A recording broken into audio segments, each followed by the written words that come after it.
Jangan ribut Tuhan, Pak. Nggak usah ribut tentang Tuhan. Tapi jadilah hamba Tuhan yang baik.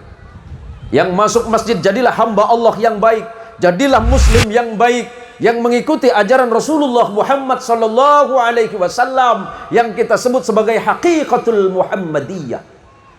Sebagai umat yang selalu patuh dan pasrah kepada kehendak Allah dan mengikuti ajaran Rasulullah Muhammad sallallahu alaihi wasallam. Tapi bagi saudaraku yang Katolik, yang Kristen, masuk ke gereja, silakan ikuti ajaran yang Anda yakini dan jadilah sebagai pengikut apa yang Anda yakini sebagai Yesus. Silakan, itu keyakinan saudara. Tapi jangan tanggung, jangan alang-alang. Tapi jadilah sebagai imitatio Christio. Paham, Pak? Kalau tak paham, ngaji Injil ke rumah tidak apa-apa, Pak. Karena saya termasuk pemerhati Injil, Pak.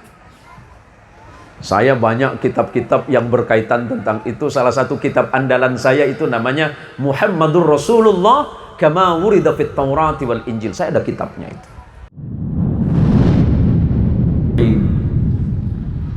Assalamualaikum warahmatullahi wabarakatuh. Untuk saudara-saudaraku yang berbeda iman, saya ucapkan selamat siang dan salam sejahtera. Ada ibu-ibu, Pak? Ibu-ibunya ada ya? Oh, di belakang di sini. Alhamdulillahirabbil alamin. Alhamdulillahilladzi arsala rasulahu bil huda wa dinil haqq liyudhhirahu 'ala ad-din kullihi wa kafa billahi shahida. Muhammadur Rasulullah walladzina amanu walladzina ma'ahu ashidda'u 'alal kuffari ruhama'u bainahum. Wa qala Allah ta'ala 'azza wa jalla wa 'ala wa la tajidanna aqrabahum mawaddatan lil ladzina amanu qalu inna nasara. Shadaqallahul 'azim wa sadaqa rasuluhul habibul wafiyul karim. Wa nahnu ala dhalika minasyahidin asyakirin walhamdulillahi rabbil alamin. Yang dirahmati Allah, para alim, para kiai, para ustaz, para tokoh agama, tokoh masyarakat, terkhusus kepada guru kita, adik saya yang juga merupakan anggota DPRD Kabupaten Kuburaya dari fraksi PKS. Beliau itu masih satu nasab sama saya. Kami itu kalau dalam bahasa Indonesia kami semenda. Kiai, tadi beliau ketawa ketika disebutkan Kiai Haji Muhammad Zabur. Kalau Kiai Haji tidak mau, maunya apa? Maunya pinter saja. Yang saya hormati, beliau juga adik saya di pesantren, istrinya juga adik saya di pesantren, Sekretaris Kecamatan Kuala Mandorbe Al Ustadz Muhammad. Kami pernah satu pesantren, kami satu guru, satu ilmu, cuma beda jurus saja, Pak. Jurusnya beliau di pemerintahan, saya bagian nasihatin pemerintahannya. Nah, ini ada Muhsin juga, ini mirip betul namanya dengan saya ini. Ini jenggotnya juga agak mirip lagi ini. Allah, maksudnya ini apa coba? Hah? Ngefan atau pengen saingan ini? Adik saya, guru mulia kita, pejuang gigih kita, semoga Allah merahmati beliau. Allah berikan ketabahan dan kesabaran di dalam dakwah Islam, amin. Memang tidak mudah mendakwahkan Islam. Ada orang sering bertanya, Ustadz, sejak kapan Ustadz berdakwah dan bagaimana dilema dakwah? Saya mulai berdakwah sejak di pesantren. Tahun 87 ketika saya di Bogor, saya berdakwah atas kepercayaan para guru dan kiai. Tahun 90-an ketemu dengan Ustadz Muhammad, saya juga sering diutus sama kiai. Dan itu ternyata merupakan sebuah isyarah yang sangat mulia dari guru-guru kami. Ternyata Allah mentakdirkan saya untuk menjadi orang-orang yang mensyiarkan Islam melalui mimbar ini. Sahabat-sahabat dan saudara-saudaraku para muallaf dan sahabat-saudaraku sebangsa dan setanah air yang berbeda iman dengan kami, terima kasih atas kehadiran saudara. Terima kasih atas sambutan yang disampaikan oleh Pak BPD tadi mewakili desa. Islam mengajarkan kepada kami dan Rasulullah memberikan contoh konkret ketika Allah dengan gamblang di dalam Quran menyatakan wala tajidanna aqrabahum mawaddatan lilladzina amanu qalu inna nasara. Dan kalian pasti akan mendapatkan orang-orang yang persahabatannya begitu dekat dengan kalian umat Islam. Siapa mereka? Allah menyebutkan qalu inna nasara. Orang-orang yang mengatakan dirinya kamilah Nasara. Nasara itu terambil dari bahasa Quran yang hari ini kemudian diterjemahkan sebagai Kristiani. Quran sudah menginformasikan hal itu. Kenapa disebut dengan Nasara? Karena Jesus of Christ. Ini bahasa Madura kampung, Pak. Ya, silakan buka nanti itu di dalam The Old Testament ataupun The New Testament. Bahwa Yesus yang diyakini oleh umat Islam sebagai Al-Masih Ibnu Maryam disebutkan sebagai the Jesus from Nazareth. Yesus yang datang dari Nazaret. Nazaret di dalam bahasa Arab disebut dengan Nasirah. Maka kemudian pengikut Isa alaihi salatu wassalam dijuluki Nasara. Dan kemudian di belakang hari menamakan dirinya sebagai kaum Kristiani karena terambil dari kata Kristus. Artinya apa? Bahwa persahabatan itu sudah dibangun oleh Islam. Persaudaraan beda iman itu sudah digagas oleh Quran. Persaudaraan, perbedaan keyakinan itu tidak boleh menghalangi kita. Jangan hanya karena perbedaan iman dan keyakinan terhadap Tuhan membuat kita saling bermusuhan. Kita hari ini duduk di masjid Allah. Kita duduk di masjid Allah. Kita duduk di bait Allah. Kalau orang Nasara ketika menggunakan bahasa Ibrani menyebutkan sebagai Bait Lahiyah atau sebagai Baitullah, atau di dalam bahasa Aramaik yang pernah digunakan oleh Isa sebagai Bait Ilah. Kenapa saya sampaikan ini? Sebagai bentuk ucapan terima kasih saya terhadap saudara-saudara Nasrani yang hadir di majelis kami ini. Semoga Allah Subhanahu wa taala, Tuhan yang Maha Kuasa, mempersatukan kita dalam persaudaraan kemanusiaan. Amin ya rabbal alamin. Allahumma shalli ala Muhammad. Sayang sekali memang di majelis ini, sebagaimana yang disampaikan oleh Ustadz Muhsin KW tadi, KW 5 ke KW 10 nih, kok mau pakai sorban nanti saya pinjemin di rumah ada tuh. Tapi jangan pinjam ilmu ya. Sayang Pak Ateng tidak bisa hadir karena beliau dalam keadaan sakit. Semoga Allah memberikan kesembuhan bagi beliau. Allah berikan ketabahan dalam sakitnya. Dan memang sebenarnya kita tunggu kehadiran beliau. Semoga beliau diberikan kesehatan. Kita fatihkan ala hadhihin niyah al-fatihah. A'udzubillahi minasyaitonirrajim. Bismillahirrahmanirrahim. Alhamdulillahirabbil alamin arrahmanir rahim maliki yaumiddin iyyaka na'budu wa iyyaka nasta'in ihdinas siratal mustaqim siratal ladzina an'amta 'alaihim ghairil maghdubi 'alaihim waladdallin amin. Saya sudah ketiga kalinya hadir ke Jelau ini, Pak. Beberapa tahun yang lalu saya diundang oleh Ustadz Muhsin di masjid yang di tepi sungai yang di sebelah sana. Kedua kalinya pindah lagi. Ketiga kalinya di sini. Tahun depan di mana? 3 kali datang 3 masjid, Pak.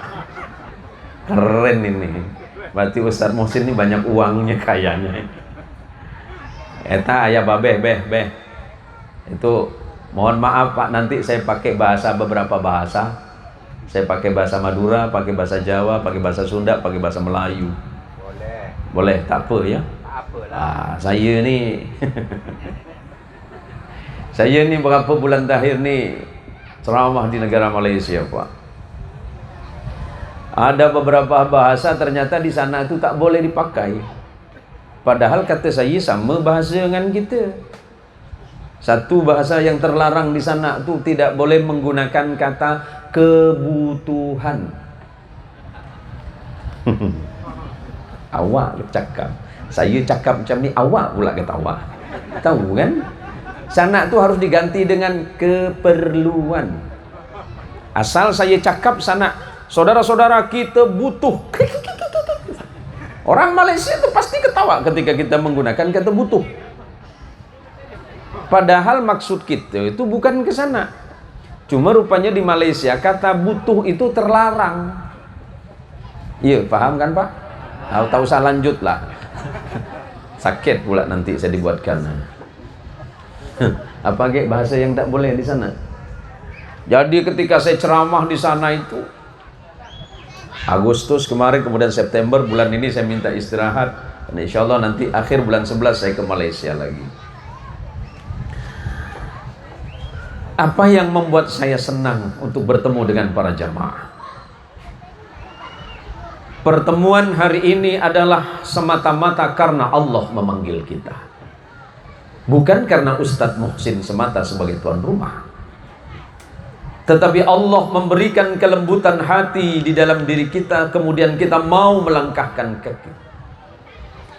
Mau seperti apapun Ustadz Muhsin mengundang kita, tidak mungkin kita hadir kalau Allah tidak melembutkan hati. Kalau Allah tidak menurunkan rahmat di dalam diri kita, tak mungkin kita mau duduk bersama. Tak mungkin kita hadir di tengah majlis panas-panas begini. Tapi karena Allah menurunkan kasih sayang di hati kita masing-masing, kemudian kita melangkahkan kaki ke tempat ini. Ustadz Muhsin dan acara ini hanya sekedar wasilah, penyebab dan perantara. Bukankah Allah telah meletakkan di hati kita itu sifat rahmat dan kasih sayang? Karena Allah adalah zat yang maha rahman, maha rahim. Ketika kita membaca Bismillahirrahmanirrahim, kita menyandarkan kalimat ini kepada Allah. Allah adalah zat yang maha rahman. Siapapun dia, mau percaya kepada Allah atau tidak, Allah pasti memberikan rahmat kepada dirinya. Berbeda ketika kita menyebutkan kata rahim. Itu bermakna takhsis, hanya dihususkan kepada orang yang percaya dan yakin kepada Allah. Bukankah Allah telah menyebutkan bagi dirinya dalam Quran, kataba rabbukum ala nafsihir rahmah. Allah telah menetapkan bagi dirinya bersifat kasih sayang. Mau iman sama tidak kepada Allah, bagi Allah tidak persoalan. Tapi Allah pasti memenuhi seluruh keinginan dan hajat hidupnya. Kita berpikir bahwa kita saja makhluk di bumi ini.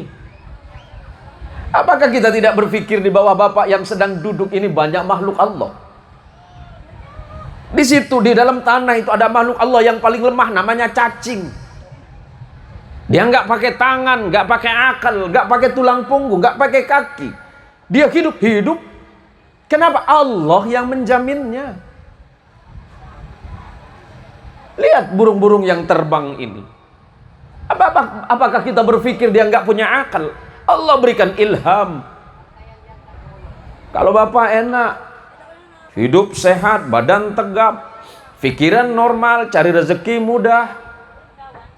Burung nggak punya HP, Pak. Emang burung punya HP? Nggak punya. Dia mau berangkat nggak telepon temen. Nggak seperti ke Zabur. Halo, selamat pagi. Selamat pagi, dengan siapa nih? Saya Bapak Muhammad Zabur. Oh, anggota DPRD Pak ya? Iya. Karena anggota DPRD, silakan Pak, silakan pilih mobil yang Bapak suka. Kira-kira kan begitu Pak. Yang mau hadir kan Pak Ustadz Muhammad. Siapa ini? Saya dengan Pak Muhammad. Dari mana Pak? Saya Sekcam. Oh siap Pak Sekcam. Mau hotel yang kelas mana saya siapin Pak Sekcam. Burung. Dia punya apa-apa. Yang dia punya adalah tawakal kepada Allah. Silakan buka dalam tafsir Ibnu Katsir ketika beliau menukil sebuah hadis Rasulullah sallallahu alaihi wasallam yang diriwayatkan oleh sahabat Umar ibn al-Khattab radhiyallahu anhu. Apa kata Rasulullah? "Lau annakum tatawakkalu 'ala Allah haqqa tawakkulih." Kalau seandainya kalian itu betul-betul berpasrah kepada Allah sepenuhnya, la razaqakum, niscaya Allah yang akan pasti menjamin semua rezekimu.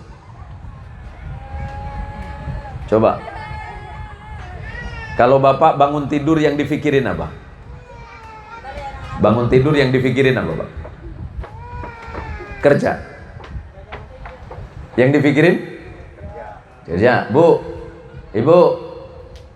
Ini tadi Bu Ibu Pak? Pasaren. Oh, nyedang arah itu. Nyeda itu. Nyeda itu. Iya, nyeda.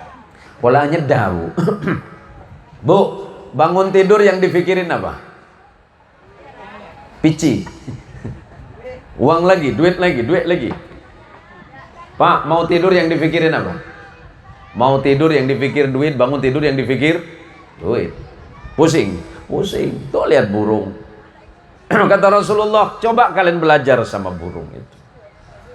Lau annakum tatawakkalu 'ala Allahi haqqa tawakkulih.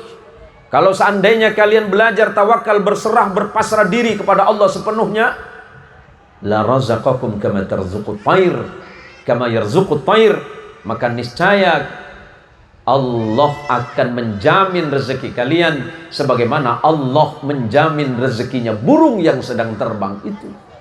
Taghdu himasa wa taruhu bitana. Berangkat dalam keadaan perut kosong, pulang dia kenyang. Kenapa kita harus takut itu? Kenapa kita selalu merisaukan harta, rezeki? Kenapa kalau kita selalu memikirkan itu? Apakah kemudian ketika kita berpikir seperti itu, kita semakin cemas, semakin takut seperti itu, kemudian Allah akan menambah? Tidak. Kita ini sore ini dikumpulkan oleh Allah dalam keadaan sehat, itu rezeki besar Pak. Coba Bapak-bapak, seandainya Allah ngasih rezeki 1 triliun, seandainya dulu Pak, ini ngarep bener mukanya ini. Seandainya Allah ngasih uang 1 triliun, mau? Wah, itu daftar duluan ibu itu. Ternyata ibu sama suami sama-sama mata duitan loh Pak. 1 triliun tapi nggak boleh kentut 1 minggu, mau? Nah, masalahnya di situ. Kalau kita mengukur rezeki dengan jumlah uang, kurang. Maka ketika berpikir kurang, kadang-kadang sampai nggak pulang. Kadang-kadang waktunya sholat sampai lupa. Berapa banyak rezeki yang Allah kirimkan kepada kita, tapi kemudian itu menjadi sia-sia di tangan kita. Bapak dikasih sehat itu udah luar biasa Pak. Banyak orang yang memiliki rezeki yang banyak, tapi hari ini sedang sakit. Tuh di rumah sakit. Kalau Bapak tanya sama mereka, apakah mereka nggak punya uang? Banyak. Mereka sampai jauh-jauh datang dari Pontianak ke Malaysia, datang ke Singapura, datang ke negara lain hanya untuk memastikan kesehatannya. Banyak orang itu mau beli kesehatan tapi tidak dapat membeli kesehatan. Maka kata Rasulullah Muhammad sallallahu alaihi wasallam, ni'matani maghbunun fihima katsirun minan nas, as-sihhah wal faragh. Ada 2 nikmat besar yang selalu dilalaikan oleh kalian manusia. 2 nikmat besar yang kalian lalaikan. Ketika itu hilang baru kalian mikir. Yang pertama as-sihhah wal faragh. Yang pertama sehat, yang kedua sempat. Kita ini udah sehat. Karena kita sehat berarti kita kaya. Sebab banyak orang kaya tapi nggak sehat. Saya punya teman, masih ada di Pontianak ini, pengusaha besar Pak. Tiap hari dia tuh tiap pagi jam 8, jam 9 dia itu terima setoran sekitar 400 juta tiap pagi. Sering saya diajak jalan. Saya kalau diajak jalan orang banyak duit suka saya Pak. Ya kalau yang ngajak nggak banyak duit nggak apa-apalah, sama-sama susah berarti kan. Paling candring Madura ruh pada tak ke gitu. Tiap pagi nih Pak, saya tiap pagi sama teman saya sampai hari ini.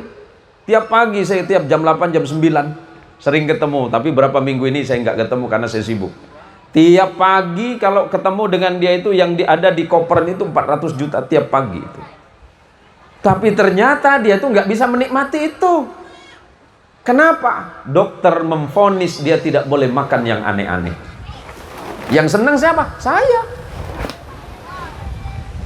Wah, ini kayaknya nakutin nih Pak. Kalau Kiai Zabur nggak apa-apa, tenang-tenang aja di situ Kiai. Insya Allah Kiai nggak bakal kuat, biar kami saja. Tiap pagi 400 juta nih Pak. Tapi mau makan aja nggak bisa. Saya tanya, Bang, kebetulan orang Sumatera dia. Apalah Bang, ini kan orang Sumatera Barat Pak. Apalah Bang ini tidak bisa makan. Macam mana ambo nak makan? Bagaimana saya mau makan? Makan daging sikit langsung naik darahan. Makan daging sedikit darahnya naik. Minum gula agak manis sedikit, asam kemudian gula darah naik, nanti saya sakit.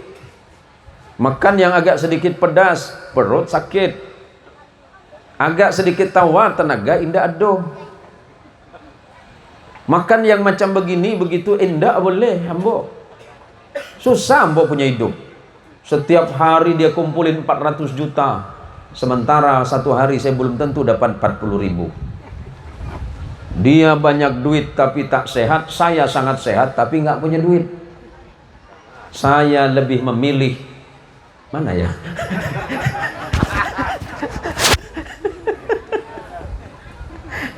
Kalau Ustaz Muhammad pilih mana itu? Pilih banyak duit tapi tak sehat atau sedikit tapi nggak punya duit? Pintar amat awak. Susah memang hidup ini, maka kata Nabi, dua nikmat yang selalu kalian lalaikan, sehat, kedua sempat. Ketika kalian sehat, kalian tidak sempat. Tapi ketika Allah memberikan peluang dan kesempatan, kalian sedang tidak sehat.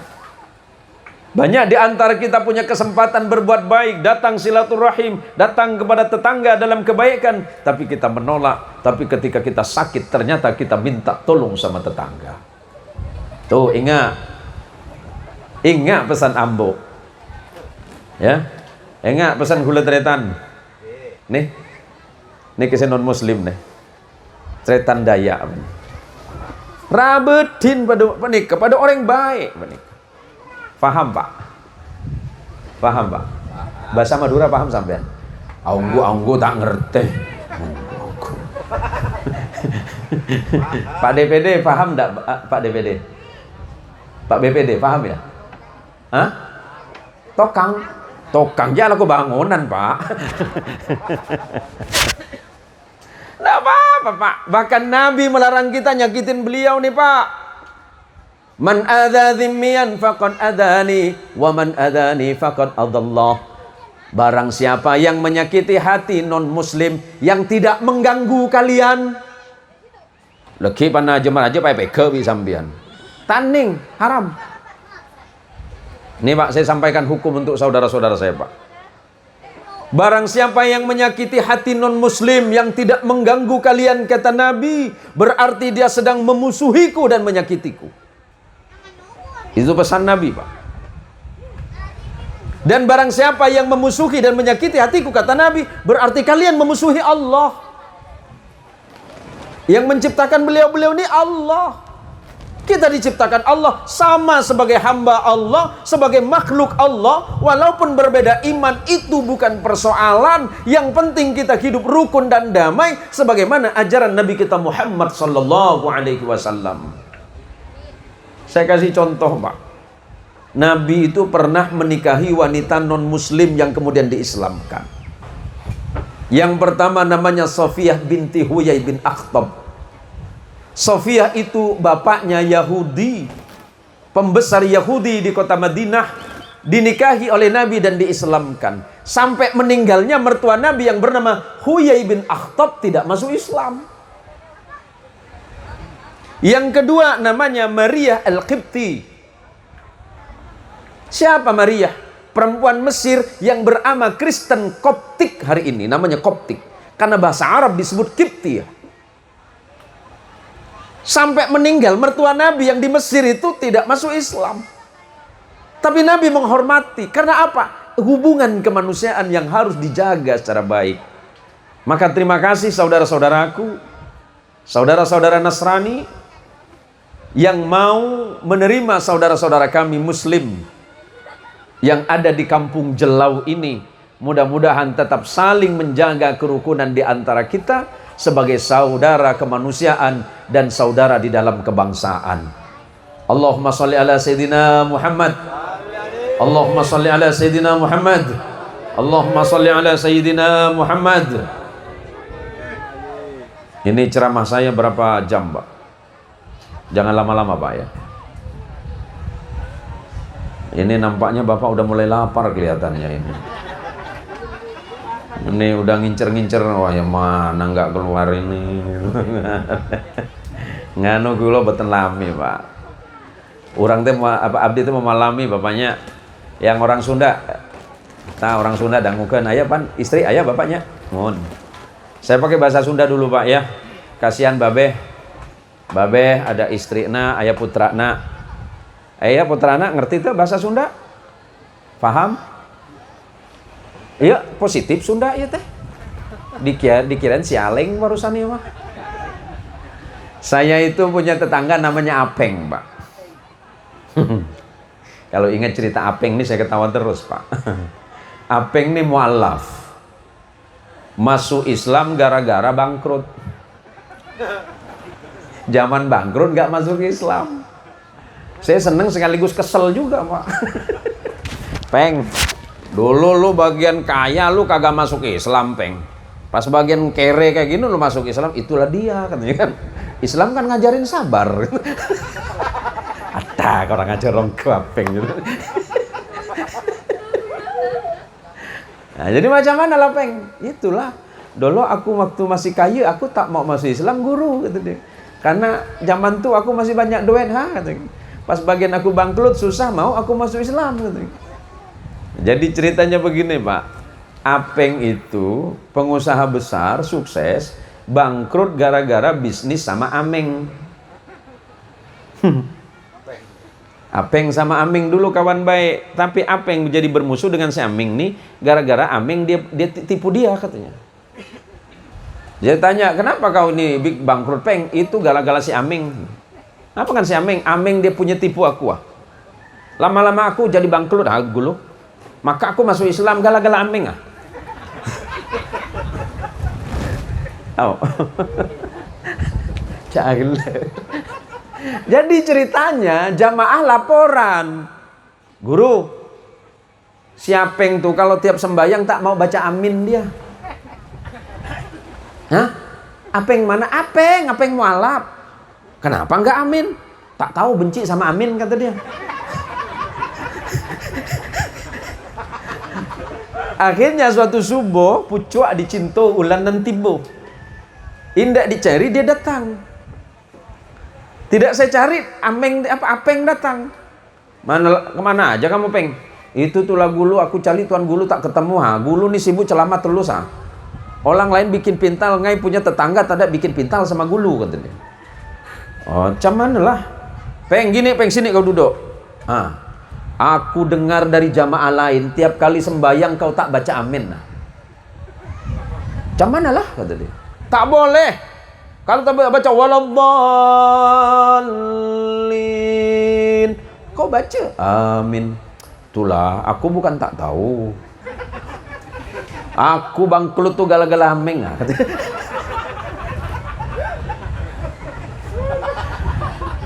Peng, Bukan ameng itu tahu.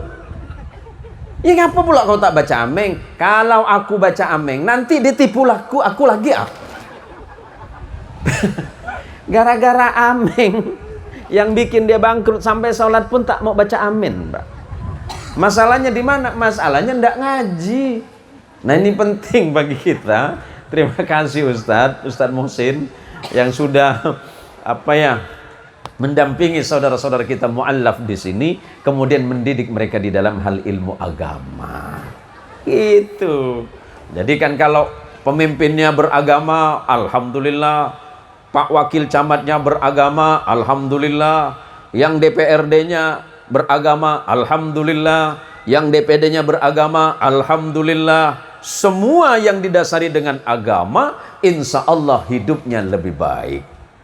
Maka hari ini kita sebagai makhluk yang beragama, makhluk yang bertuhan, tentu kita pertama harus mensyukuri nikmat iman yang Allah tetapkan di dalam hati kita masing-masing. Tinggal bagaimana kita amalkan dalam kehidupan, baik itu yang bersifat ibadah mahdhah, ibadah yang sifatnya pribadi, hubungan kita dengan Allah, baik itu salat, puasa dan seterusnya, ataupun ibadah ghairu mahdah yang tidak bersifat langsung kepada Allah, yang tapi bersifat amaliyah, yang bersifat muamalah dan muasyarah di antara sesama manusia.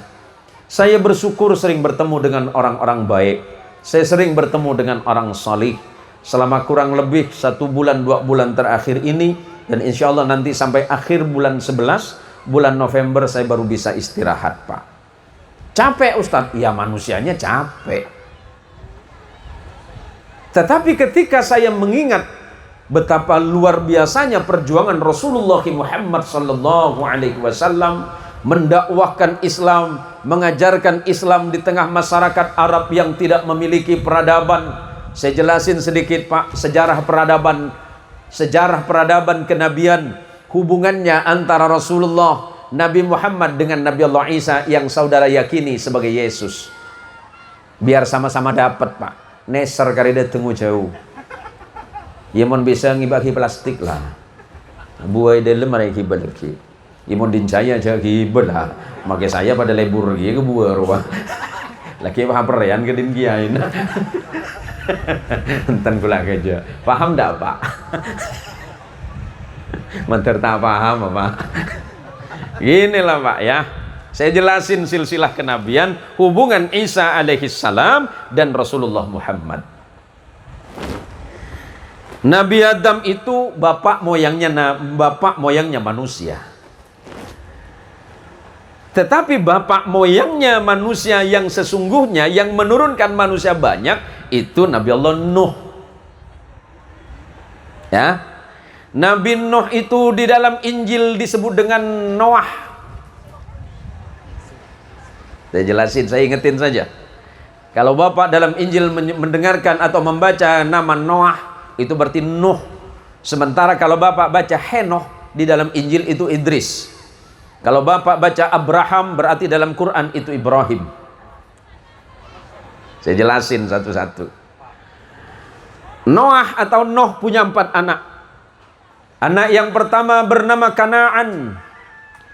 Kanaan itu ditenggelamkan oleh Allah bersama ibunya karena tidak beriman kepada Noah atau kepada Nuh.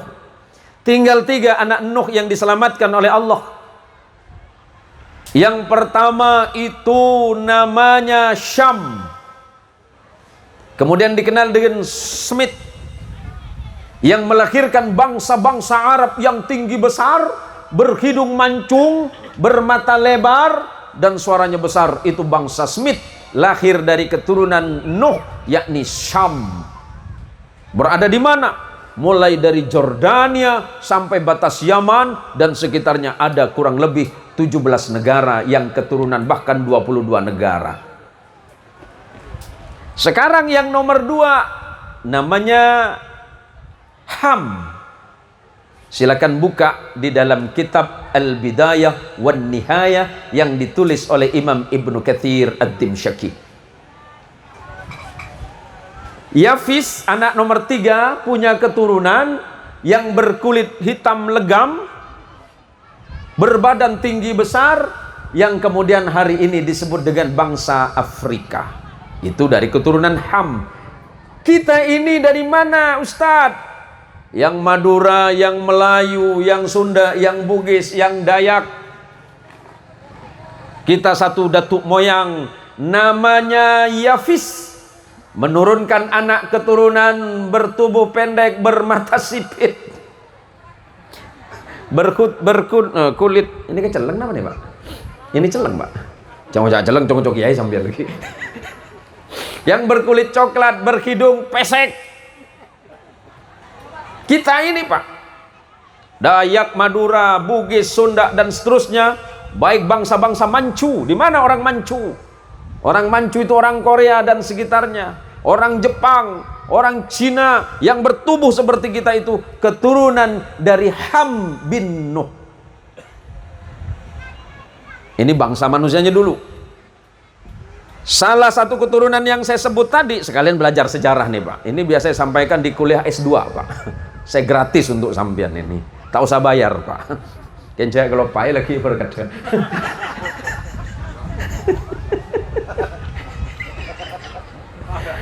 Tadi yang saya sebutkan, Sam punya anak keturunan, salah satu di antaranya bernama Abraham. Silakan buka dalam Injil disebut Abraham, di dalam Quran disebut dengan Ibrahim. Abraham bukan orang Arab, Ibrahim bukan bangsa Arab, tapi orang Irak, disebut dengan bangsa Babylon.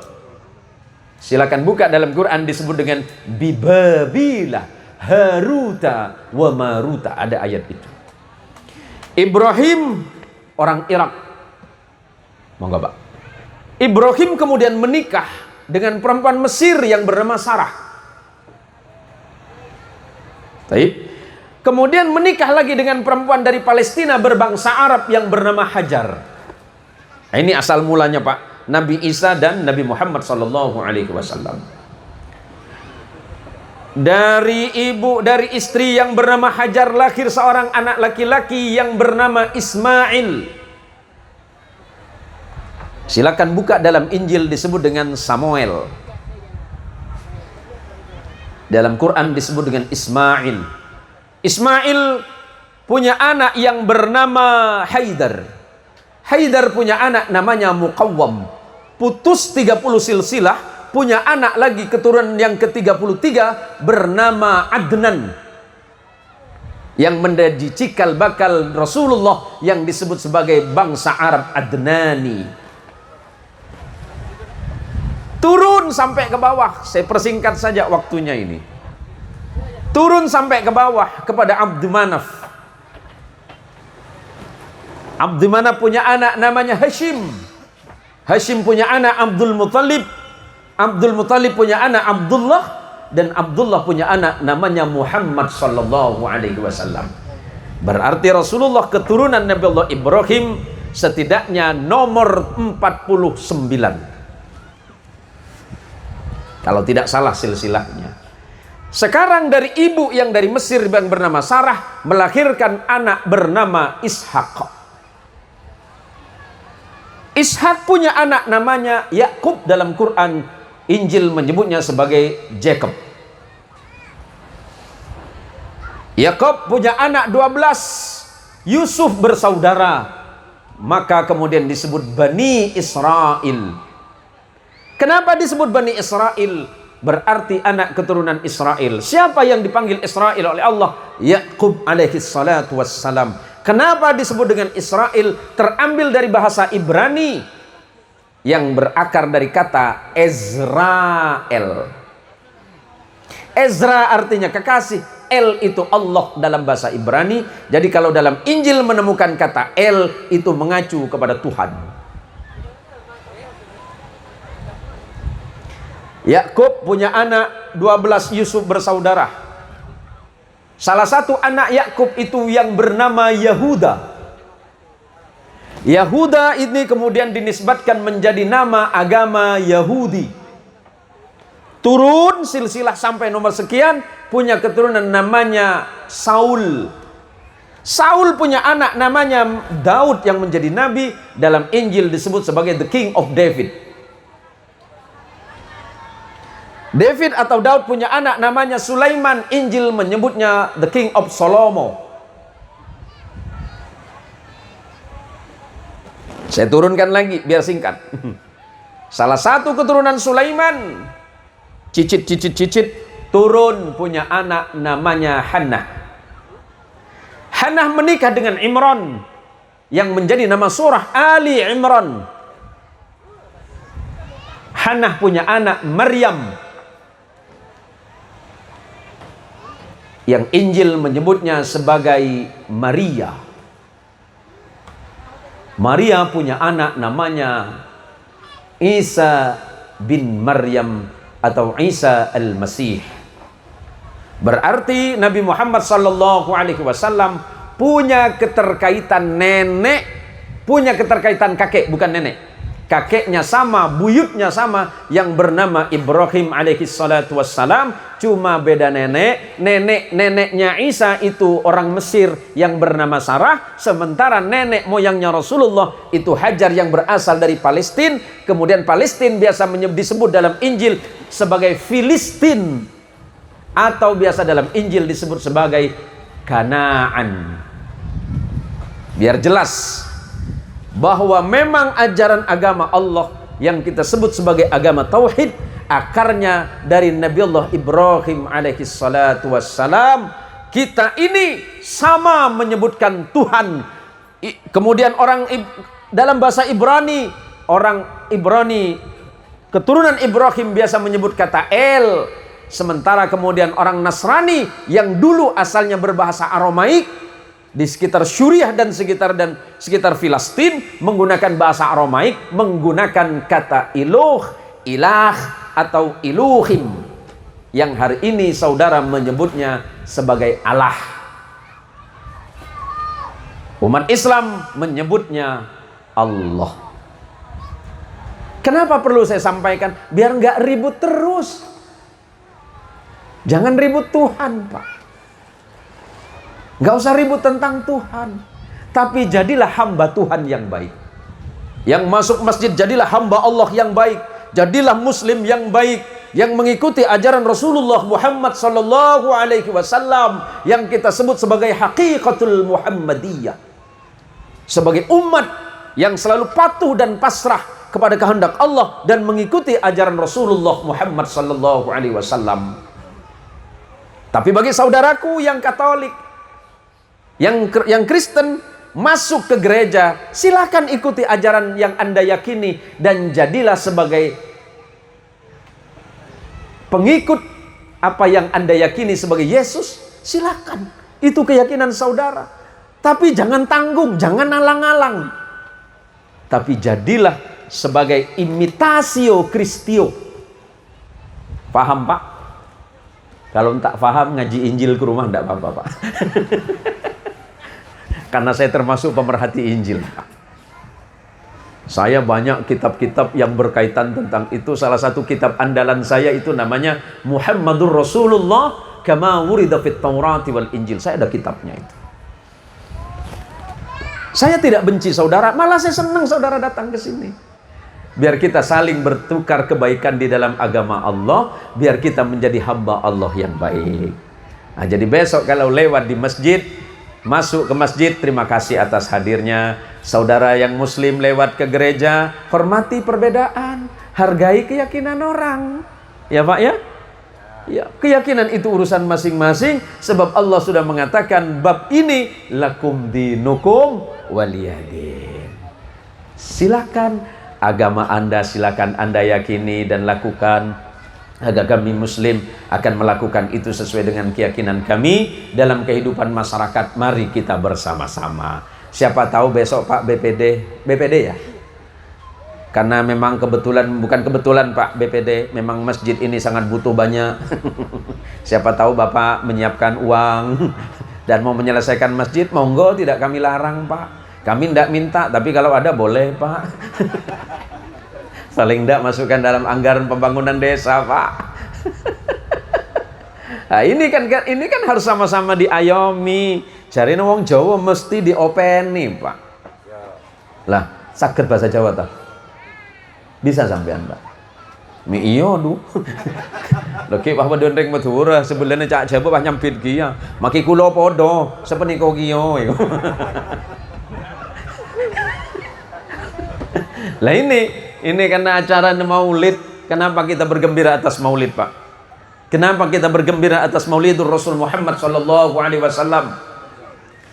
Rasulullah Muhammad sallallahu alaihi wasallam bukan hanya saja membawa orang-orang yang beriman ke jalan Allah, tetapi mengubah wajah peradaban dunia. Tanah Arab, tanah Hijaz, Jazirah Arabia sebelum datangnya Rasulullah tidak dikenal oleh siapapun. Memang ada kerajaan kecil di sekitar Jordania namanya kerajaan Kindah dan Ghassan. Tetapi di tengah kota Mekah tidak ada sebuah peradaban besar. Makanya ketika lahirnya Rasulullah, seluruh masyarakat yang ada di sekitar Hijaz, yang ada di sekitar semenanjung Arabia, kagetnya luar biasa. Ternyata Nabi yang dijanjikan di akhir zaman lahirnya di tengah kota Makkah yang nyaris tidak memiliki peradaban apapun. Aneh bagi orang lain. Sebagaimana yang dijelaskan dalam kitab-kitab terdahulu, akan datang manusia akhir zaman yang lahir di sebuah tempat yang bernama Faransilah. Ternyata Faransilah ketika ditakwilkan di dalam bahasa Arab bermakna Bakkah. Bakkah itu kemudian diganti nama menjadi Makkah. Kenapa diganti? Karena awalnya nama Makkah itu Bakkah. Inna awwala baiti wudi'a lin-nasi lalladzi bi Bakkatan mubarakah. Berarti nama Bakkah itu mengacu kepada Makkah, tempat lahirnya Rasulullah Muhammad sallallahu alaihi wasallam. Yang awalnya masyarakat Arab tidak mengenal peradaban, yang awalnya tidak bisa baca tulis, kemudian diajarkan menulis, walaupun Nabi sendiri tidak pandai membaca dan menulis. Kemudian masyarakat Arab yang awalnya itu sungguh-sungguh tidak beradab, lambat laun dirubah oleh Rasulullah sesuai dengan ajaran Allah menjadi manusia yang beradab.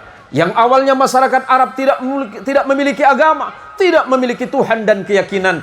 Memang di tengah masyarakat Arab ada keyakinan animisme dan dinamisme.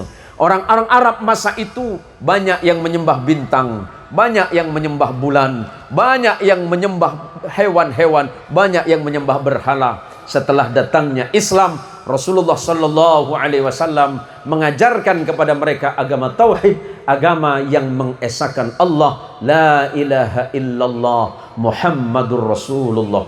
Selepas itu, kemudian abad 14 dan 15 Islam masuk ke Indonesia melalui dua gerbang. Gerbang yang pertama dari Persia yang masuk ke semenanjung Malaka, masuklah ke tanah Aceh. Yang kemudian masuk ke tanah Jawa melalui tanah India yang dibawa oleh Wali Songo, oleh Sunan Ampel dan seterusnya. Sampailah kepada kita hari ini, masuk ke Kalimantan Barat, masuk ke tanah Jawa, masuk ke Kalimantan Barat, masuk ke Jawa Barat. Tidak persoalan, yang penting satu keyakinan, satu akidah, la ilaha illallah Muhammadur Rasulullah. Yang masuk ke tanah Jawa Timur diperkenalkan Allah itu sebagai zat yang maha tunggal, yang maha esa. Orang Jawa Timur masa baru keluar dari Hindu,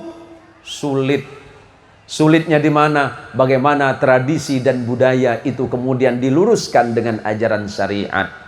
Dulu di masyarakat masih zaman Hindu, kita kenal dengan budaya tumpengan. Ada tumpeng nanti, Pak. Nah. Kanjeng Sunan tidak mempersoalkan tumpeng. Kanjeng Sunan hanya meluruskan, kalau dulu orang tumpengan itu dibacakan pada acara kenduri, tujuannya untuk memuja dewa-dewa. Tapi setelah datangnya Islam, oleh Kanjeng Sunan itu diluruskan bagaimana kemudian makanan yang disajikan itu tujuannya hanya untuk ibadah kepada Allah dan dihitung sebagai sedekah dan amal salih. Tumpengnya mau dihilangin, Pak Ustadz? Nggak usah. Kasihan ustadznya nanti. Meparbe tumpeng kena. Kasihan, itu sedekah, Pak. Bentuknya seperti apapun enggak masalah. Orang Jawa Timur baru keluar dari ajaran Hindu, sulit menyebutkan kata Allah yang berasal dari bahasa Arab. Kanjeng Sunan tidak mempersoalkan, yang penting hatinya yakin saking Gusti Allah, soal penyebutan boten napa-napa. Orang Jawa Timur kemudian menyebutkan nama Allah itu Gusti Allah. Udah azan, Pak. Berarti selesai ceramah saya. Lanjut. Lanjut aja nih Babe. Istirahat dulu Pak Azan Pak ya. Istirahat dulu sebentar. Allahumma sholli ala Muhammad. Kalian ada nih HP ambu saya. Minta adzan maghrib sekali. Saya lanjut Pak ya. Lanjut. Masuk ke Jawa Timur, lidahnya orang Jawa Timur baru keluar dari ajaran Hindu, menyebutkan Gusti Allah menjadi Gusti Allah. Masuk ke Jawa Barat, di Jawa Barat ketemu dengan orang Sunda susah melafadzkan kata Allah karena baru keluar dari budaya Buddha. Orang Jawa Barat menyebutkan kata Allah itu dengan Gusti Allah. Tanya sama Akang itu, si Babe itu, orang Jawa Barat kan tidak kenal Allah, Gusti Allah. Masuk lagi, pindah lagi ke kota Pontianak, yang itu orang Melayu, tidak kenal dengan kata Allah, tapi Tuhan. Orang Dayak bilang apa Pak?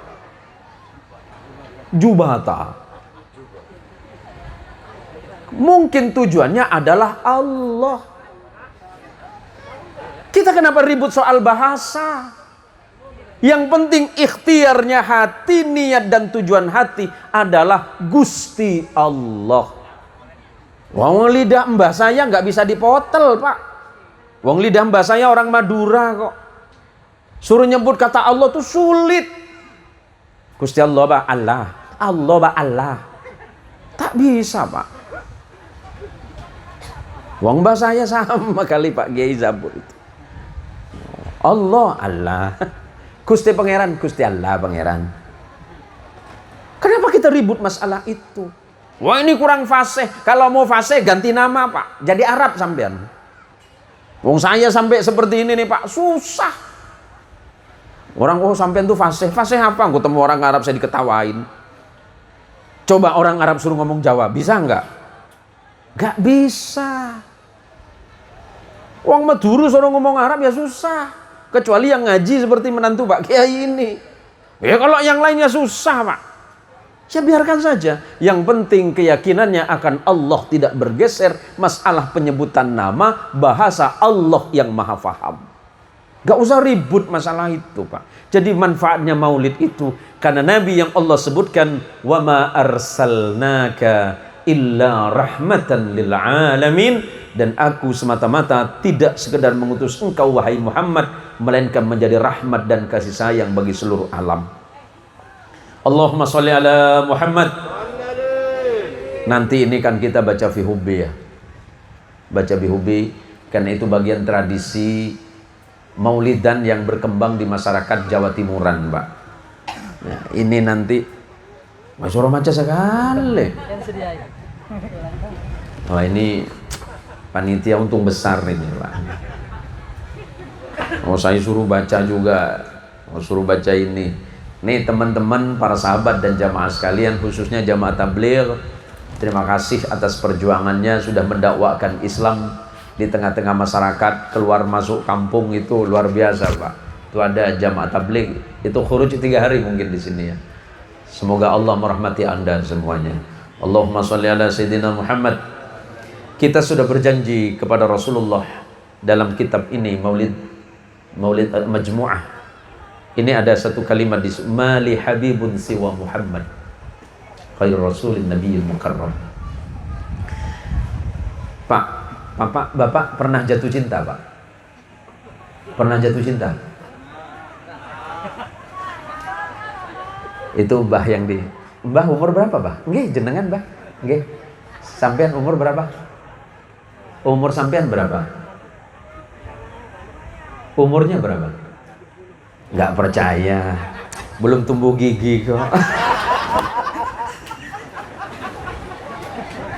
Mbak niki saya enom Pak, paling umur 12 tahun Pak nggih. 2 tahun. Masih belum tumbuh gigi Mbah ini. Masya Allah. Mbah pernah jatuh cinta Mbah? Pernah jatuh cinta? Allahu Akbar.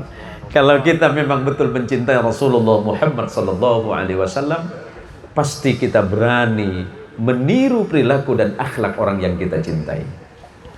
Bicaranya Nabi lemah lembut. Setiap bicara dengan orang lain, bahkan ketika menasihati orang lain tidak tersinggung dengan nasihat Nabi.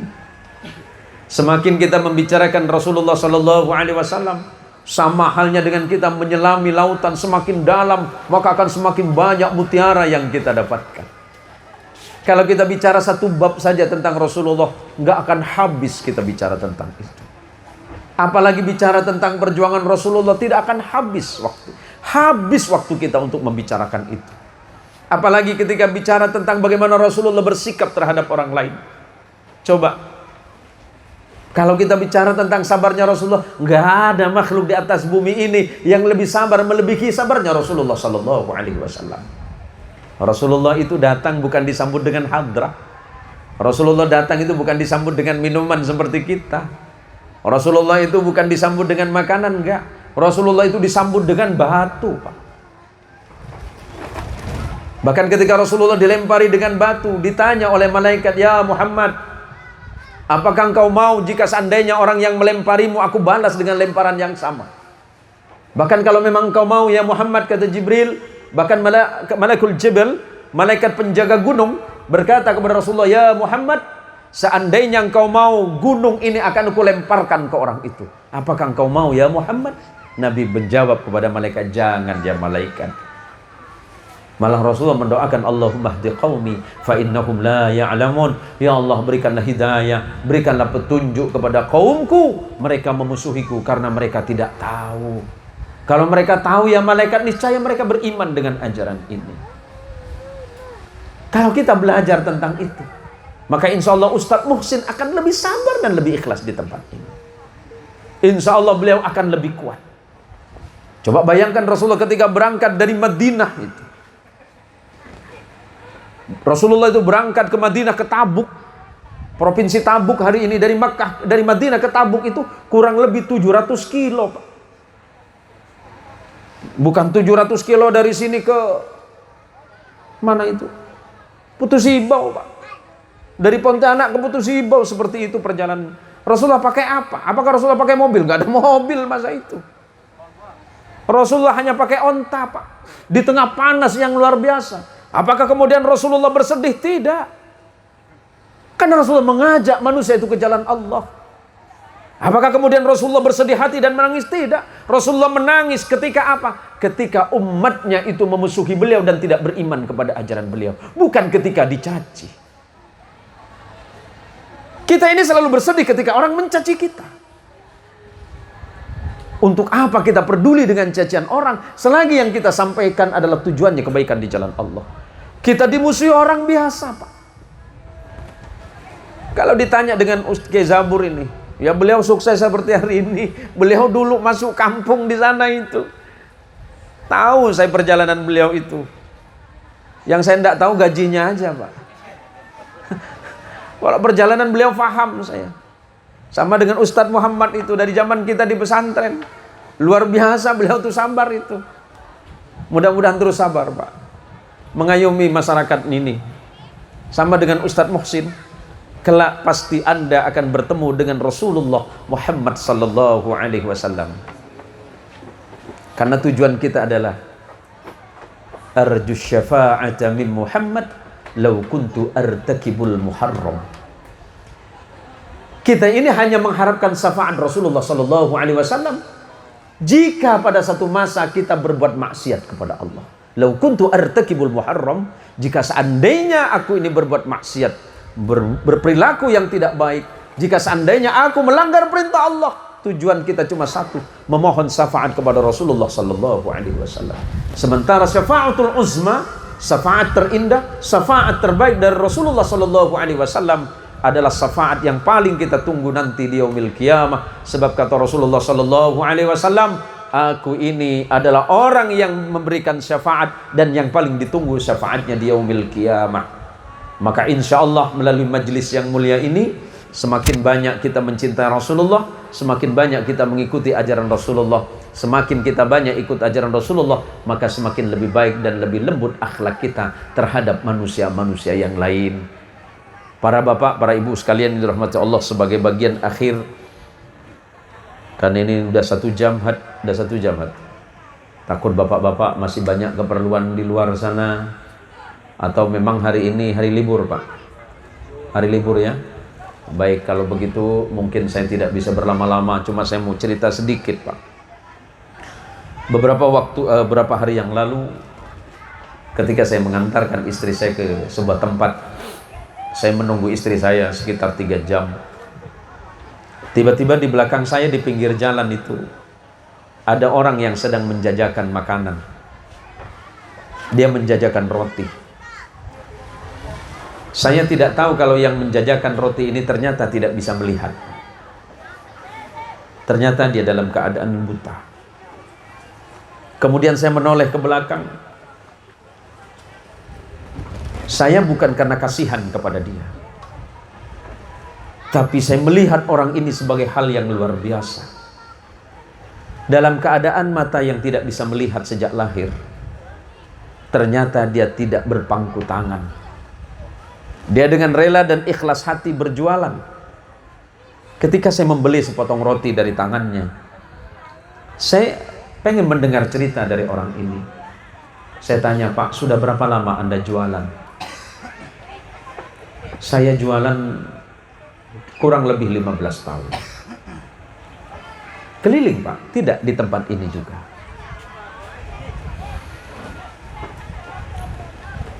Apa yang memotivasi Bapak untuk jualan? Padahal kondisi Bapak mungkin agak sedikit repot. Dia menjawab kepada saya tidak merasa Allah memberikan kekurangan untuk saya. Subhanallah, subhanallah, subhanallah. Padahal mungkin kita akan melihat itu kekurangan. Saya meyakini ini ada anugerah dari Allah Tuhan saya. Saya lahir memang sudah seperti ini dalam keadaan buta. Pada awalnya pasti saya terkejut. Tapi setelah saya pikirkan, ternyata ini adalah anugerah yang besar dari Allah. Karena Allah telah memilih saya. Semakin berat rasanya saya menjawab. Bukankah Allah pasti memilih orang yang kuat? Kalau tidak kuat, Allah tidak akan memilih. Sebab bukankah Allah sudah menjanjikan, katanya, la yukallifullahu nafsan illa wus'aha. Karena tidak mungkin Allah membebankan sesuatu kepada hambanya di luar batas kemampuannya. Tanpa sadar air mata saya menetes. Ternyata saya yang dilahirkan dalam keadaan sempurna. Mata yang sempurna, fisik yang sempurna, akal yang sempurna. Tetapi saya lebih banyak mengeluh. Allah mengirimkan saya pelajaran di sore itu. Saya tanya, bagaimana transaksinya, Pak? Apakah Bapak mengetahui berapa jumlah uang itu? Sampai hari ini saya tidak tahu berapa uang yang saya pegang dan yang saya dapatkan. Harga roti ini 5.000. Berarti pembeli memberikan uang yang cukup, yang pas. Oh tidak. Saya tinggal tanya kepada pembeli, berapa uangnya? Bahkan ketika saya mau mengembalikan uangnya, saya tanya lagi, apakah uang saya kembalikan sudah cukup? Semakin menetes air mata saya. Allah menitipkan keistimewaan pada makhluk yang ini. Allah menitipkan keistimewaan dan kejujuran yang luar biasa. Apakah Bapak tidak curiga kepada orang lain yang akan mengakali Bapak? Mata saya memang tidak melihat, Pak. Tapi bukankah Allah melihat? Boleh jadi orang itu berbohong kepada saya, tetapi dia tidak akan bisa berbohong kepada hatinya. Dia bisa menyembunyikan apapun dari saya karena memang saya tidak melihat. Tapi sungguh dia tidak bisa menyembunyikan apapun dari pandangan Allah. Sungguh dalam kalimat yang diucapkan oleh orang ini. Pak, Dari siapa Bapak belajar ini? Dia menjawab, saya mendengar pelajaran ini dari orang tua saya. Dan orang tua saya selalu menyebutkan nama Muhammad sallallahu alaihi wasallam. Manusia yang paling jujur di atas muka bumi. Dari kecil kata itu yang selalu saya dengar. Orang tua saya, ibu saya selalu menceritakan nama Muhammad sallallahu alaihi wasallam sebagai sosok yang istimewa. Dan itulah yang menjadi acuan saya sampai hari ini. Saya yakin dan percaya bahwa hidup saya ini ditentukan oleh Allah. Kematian saya juga ditentukan oleh Allah. Apalagi hanya persoalan rezeki yang seperti ini. Saya yakin rezeki saya tidak akan tertukar. Mau dikejar kemanapun rezeki saya hanya segitu. Yang membedakan itu mungkin hanya jumlah, tapi bukan manfaat. Di sore itu saya betul-betul menangis kepada Allah. Ya Allah, terima kasih atas pelajaran istimewa ini. Saya mendapatkan pelajaran dari seorang yang a'ma, dari orang yang tidak bisa melihat. Tapi ternyata hatinya melihat kebenaran. Banyak di antara kita, mata kita melihat, tapi kita menutup dari kebenaran. Kenapa kita condong kepada duniawi ini? Yang pada akhirnya akan meninggalkan kita dan ditinggalkan oleh kita. Pilihan hidup itu Kang Sobana cuma dua. Pilihan hidup teh cuma dua. Ditinggalkan atau meninggalkan. Kita hidup ini pada akhirnya meninggalkan atau ditinggalkan. Pilihan hidup itu tak banyak. Apakah menjadi baik atau tidak? Tapi apakah Allah memaksa? Tidak. Allah dengan segala kasih sayangnya tidak pernah memaksa hambanya. Kalau kamu mau baik, baik saja kata Allah. Kalau mau buruk, buruklah. Karena Allah tidak tergantung kepada kehendak dan keinginan kita. Maka di sore yang mulia ini, mudah-mudahan pertemuan kita ini hingga kelak menghadap kepada Allah Subhanahu wa Ta'ala. Dan kita doakan perjuangan saudara-saudara kita yang di sini.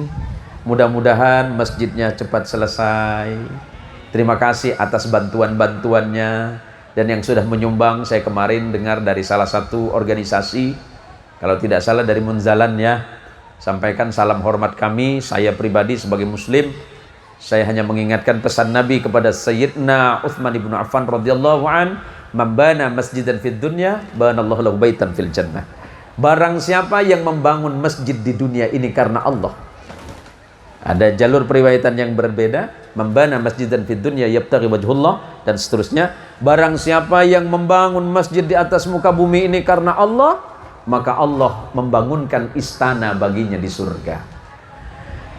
Untuk saudara-saudaraku yang non-muslim, saudaraku yang Kristiani, terima kasih atas hadirnya, kesempatan waktunya untuk hadir bersama kami di tempat yang mulia yang kami muliakan ini. Saya hanya titip pesan dari apa yang Anda yakini.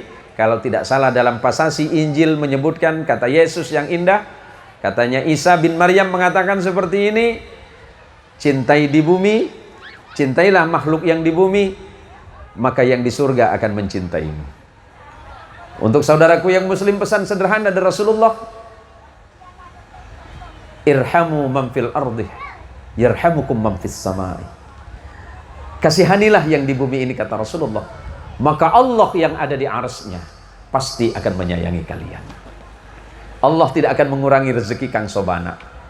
Kang Sobana yang hari ini punya usaha, kemudian disumbangkan sebagian untuk masjid ini, Allah tidak akan mengurangi itu. Allah akan menambahkan. Janji Nabi sallallahu alaihi wasallam, ma naqasat sadaqatan min malin bal yazdad. Tidak akan berkurang sedikit pun dari harta yang kau sedekahkan. Bal yazdad, akan tetapi pasti ditambahin oleh Allah. Yang sedekah makanan tidak akan dikurangin oleh Allah. Saya sedekah bu ini tambahin bi Allah.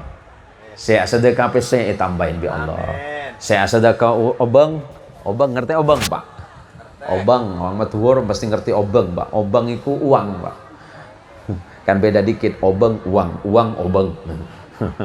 Saya ini alhamdulillah atas izin Allah, saya ini dikaruniai beberapa bahasa, Pak. Jadi istri saya yang ikut dengan saya itu orang Jawa Barat, orang Cianjur. Itu setiap hari saya pakai bahasa Sunda Cianjuran, Pak. Karena bahasa Sunda Cianjuran itu ya sami sarang ya sarang nante sarang Tasik. Insya Allah bahasa Cianjur itu kurang lebih sama Tasik sama Garut, Pak. Karena bahasanya lembut. Saya ngaji di pesantren dulu pertama di Jawa Barat. Ngaji di Jawa Barat. Jadi kalau ngartikan kitab itu, murad kitab itu pakai bahasa Sunda. Nah, tapi guru-guru saya juga orang Madura, karena saya Madura ya pakai bahasa Madura yang halus. Pindah ke Jawa Tengah saya pakai bahasa Jawa Tengahan. Jadi alhamdulillah hari ini saya dikaruniai beberapa bahasa daerah di Indonesia. Insya Allah besok-besok saya mau belajar bahasa Dayak, Pak. Saya tahu cuma satu ya, bahasa Dayak ya, kayak Zabur ya. Kalau kita zaman main bola di Bengkarek dulu, ampus kamai kita boh. Gajah. Saya pun ketawa, mana gajahnya ini? Orang-orang apa ya? Orang Dayak ini luar biasa, semut aja dibilang gajah ya. Gajah katanya. Saya main bola sama beliau, kemakeun mana gajahnya ini? Ayo di Karajak, saya ngerti dikit, Pak. Ayo di Karajak, ampus kamai. Insya Allah masih ingat, dan mudah-mudahan pertemuan ini diberkahi oleh Allah Subhanahu Wa Taala. Guru kita Ustadz Muhsin, terima kasih atas waktunya mengundang saya. Beliau ngundang langsung ke rumah, Pak. Kalau beliau nggak ngundang langsung, mikir-mikir saya. Tapi insya Allah selagi saya ada waktu, saya tidak punya halangan, undangan siapapun dan kemanapun saya hadir, Pak. Nggak pernah, saya pasti hadir. Kecuali kemarin karena memang di Melawi kondisi banjir, kita undurkan sampai nanti bulan Isra ya, bulan Rajab. Bukan saya membatalkan, tapi memang panitia membatalkan. Saya tanya, kenapa batal, Pak? Ini banjir besar, Pak Kiai. Saya jawab, nggak apa-apa, Pak. Jamaahnya nggak ada. Oh ya nggak tahu juga. Saya khawatir Pak Kiai nanti ceramahnya di atas rakit. Nggak apa-apa, Pak. Nggak masalah. Saya mau ceramah dimanapun sama, Pak. Nggak ada alasan bagi saya. Saya berangkat sama istri itu berjam-jam di perjalanan, nggak ngaruh. Istri nanya, capek, Bi? Ya biasa capek. Oh ngitung duit aja capek, Pak. Ya Kang Sobana, ngitung duit aja capek. Kalau kira-kira capek nggak bisa ngitung, biar dikasih saya aja, Kang. Terima kasih, matur sing langkong, hatur nuhun kasadayana, matur suwun, matur pangapunten, pangapura saja, hampura pisan kasadayana, nyoona sapura kasadayana, minangkah beda hal sekurang para cukah, kurang saya para ajunan saja, nyoona sapura. Kalau bahasa Dayaknya naon, Pak? Bahasa Dayaknya apa ini? Tak bisa, Pak. Ya gitulah, Pak lah. Terima kasih, hadanallahu wa iyyakum ajma'in. Wallahul muwaffiq ila aqwamit thariq. Assalamualaikum warahmatullahi wabarakatuh.